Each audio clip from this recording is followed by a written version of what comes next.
নমস্কার, আমি উকিল দিদি। আপনার সাথে প্রতারণা বা চিটিং হলে কি করবেন সেটা আজকে বলছি। প্রতারণার মামলা কিভাবে করা যায়, একজন আমাকে মেসেজ করে জানতে চেয়েছেন। প্রতারণা বা চিটিং এর সমস্ত প্রভিশন আইপিসি সেকশন 420, যেটা কিনা এখন ভারতীয় ন্যায় সংহিতা 318 ধারায় আলোচনা করা হয়েছে।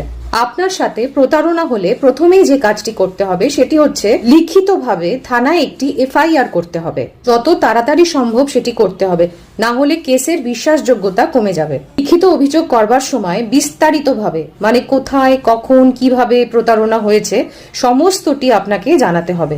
এর সাথে সমস্ত ডকুমেন্ট বা নথি, চ্যাট হিস্ট্রি, কল রেকর্ড, এগ্রিমেন্টের কপি, যা যা আছে সমস্ত কিছু প্রতারণার যে অ্যাপ্লিকেশনটা করবেন বা এফআইআরটা হবে সেটার সাথে একসাথে কিন্তু সাবমিট করতে হবে। ঘটনার সময় উপস্থিত এমন কারুর নাম বা অন্যান্য সাক্ষ্য প্রমাণ সমস্ত কিছু কিন্তু গুছিয়ে রাখতে হবে। পুলিশ স্টেশনে এফআইআর হয়ে যাওয়ার পরে এফআইআর এর কপি অবশ্যই আপনার কাছে একটি রাখবেন। পুলিশ স্টেশনে আপনার অভিযোগ যদি না নেওয়া হয় সেক্ষেত্রে জেলার পুলিশ সুপারকে রেজিস্টার্ড পোস্টের মাধ্যমে আপনার অভিযোগ জানাতে পারেন।